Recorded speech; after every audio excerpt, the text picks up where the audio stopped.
अब उत्तर हम AC current, alternating current के आगे फर्दर केस को स्टडी करेंगे। सबसे पहले आपने ऑल्टरनेटिंग करंट को पास किया था थ्रू द रजिस्टर। जब रजिस्टर के थ्रू पास किया तो पोटेंशियल अगर V naught sine omega T था तो करंट जो है वो I naught sine omega T आया था।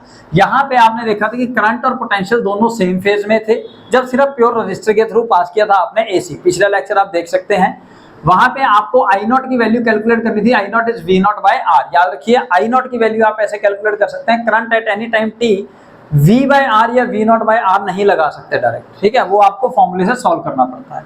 फिर इंडक्टर के थ्रू जब आपने एसी को पास करवाया तो वहां पोटेंशियल आपने अप्लाई करवाया था V naught sine omega into t. तो इंडक्टर के अक्रॉस करंट लैग करता है behind the potential by 90 degree यानी कि pi by 2। So V is equal to V naught sine omega into t, then I is equal to I naught sine omega t minus pi by 2।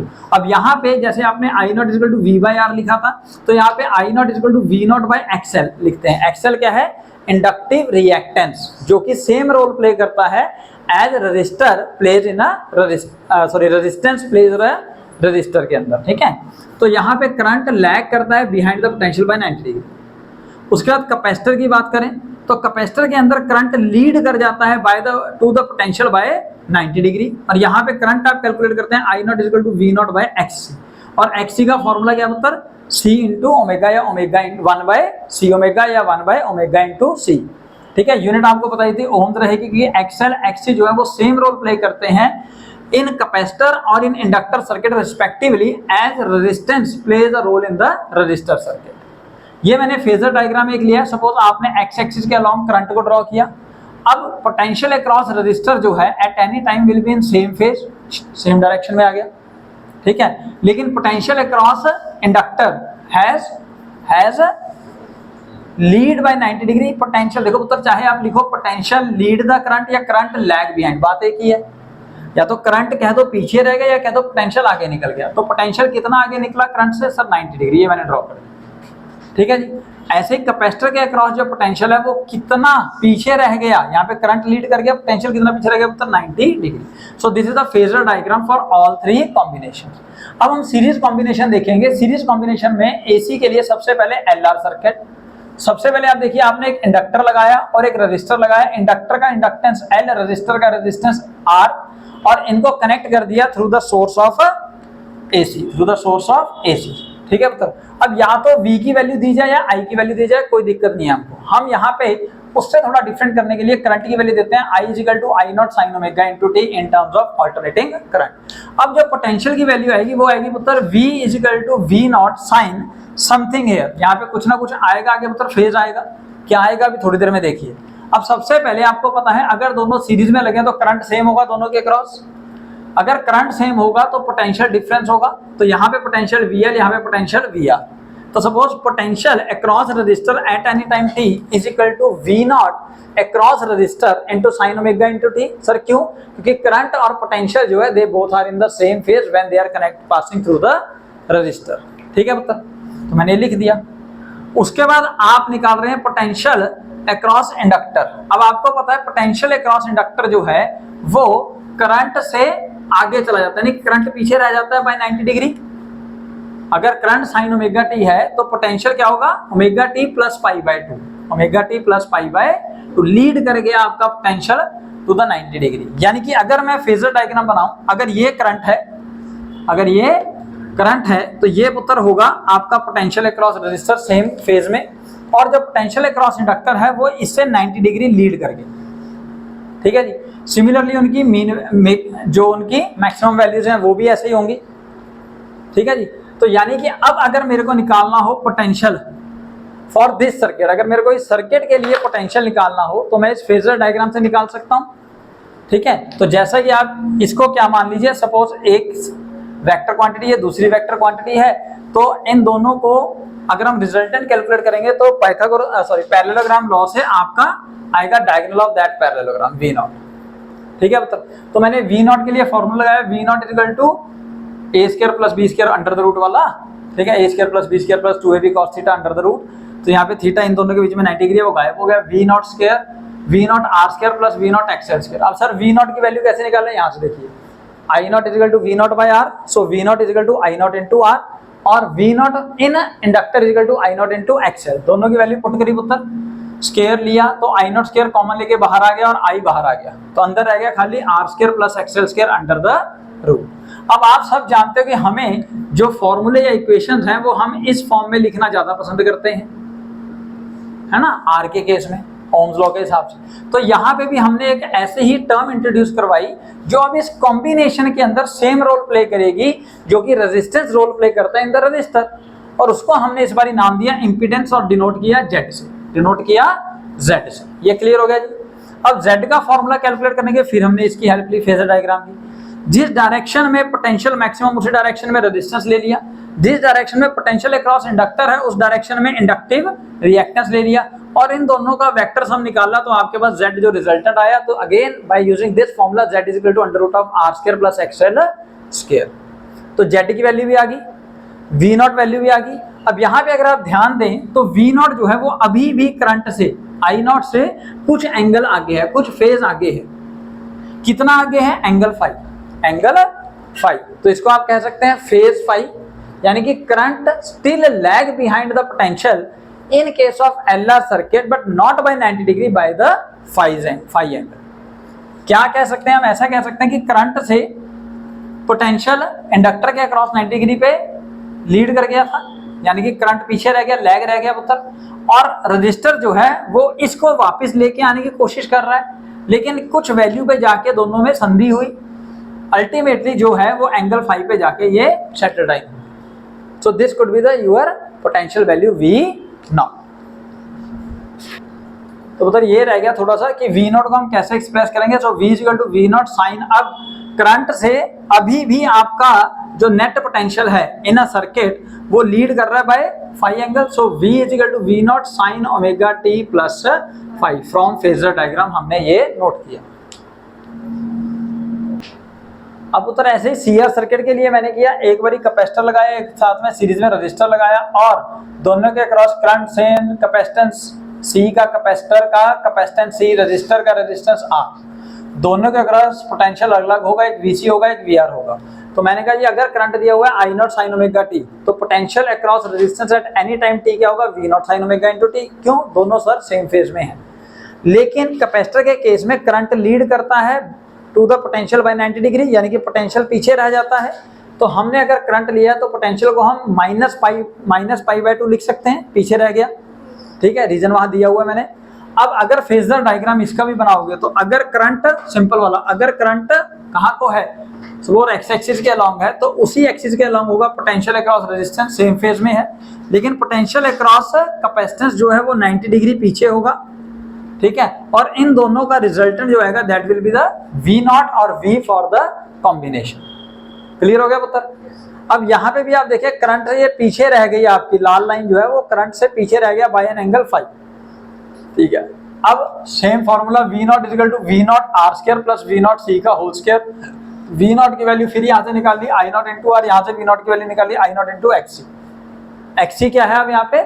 Capacitive reactance. अच्छा, तो values put करी, आई not square common लेके बाहर निकाल लिया और अंदर आ गया R square plus XC square. तो जैसा मैंने पहले बताया यहाँ पे भी हमें कोई एक अच्छी सी टर्म लेके आनी है। So V nought should equal to I not into Z, Z is your impedance. तो in terms of CR circuit Z की वैल्यू आएगी XC square plus R square under the root. कैसे सर? वही concept, जिस direction में potential across resistance लिया उस direction में रेजिस्टेंस ले लो, जिस डायरेक्शन में हमने पोटेंशियल अक्रॉस कैपेसिटेंस लिया उस डायरेक्शन में कैपेसिटिव रिएक्टेंस ले लो, और इन दोनों का जो रिजल्टेंट होगा that would be the Z, that is called impedance. और अब ध्यान से देखें, अगर मैं इसको यहाँ पे सामने लाके रखूं ऐसे, रेड पेन से करते हैं ऐसे, तो अब ध्यान से इसको देखो पुत्र, R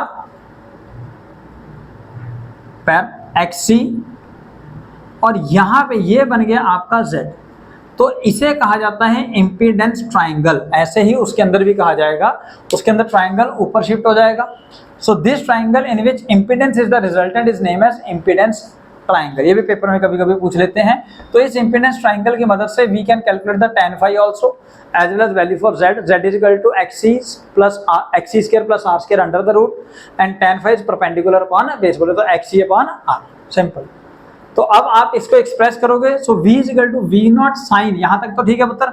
अब जो आपका मेन पोटेंशियल है वो करंट से अभी भी कितना लैग कर रहा है, बाय एन एंगल फाई, तो यानी कि omega t minus phi. So this is your representation for series combination of AC. LC के कॉम्बिनेशन को हम अलग से स्टडी करेंगे एलसी ऑसिलेशन में, इसके बाद हम लोग स्टडी करेंगे बेसिकली एलसीआर सर्किट, और फिर ऑसिलेशन या बाकी सारी चीजें भी धीरे धीरे करते जाएंगे। अब उधर इन फॉर्मूलाज के बेस पे एक न्यूमेरिकल करते हैं। सपोज आपको एलआर सर्किट के अंदर रेजिस्टेंस दिया हुआ है 200 ओम, इंडक्टर दिया 2/पाई ओम, और पोटेंशियल अप्लाई किया हुआ है 200 साइन 100 पाई इंटू टी, बस।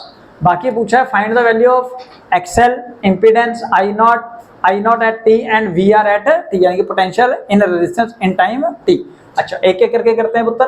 तो सबसे पहले इसको अगर कंपेयर करेंगे तो V equal to V naught sine omega into t है ना, तो यानी कि सर ये तो V नॉट होना चाहिए, ये पूरे का पूरा ओमेगा होना चाहिए। अगर हमें कहीं चाहिए होगा तो देख लेंगे। चलो, XL is equal to L omega, L कितना दिया होगा पुत्र 2/पाई, और ओमेगा अभी मैंने बताया ये वाला, ये ओमेगा होगा जब कंपेयर करेंगे आप, ये ठीक है, ये V नॉट होगा।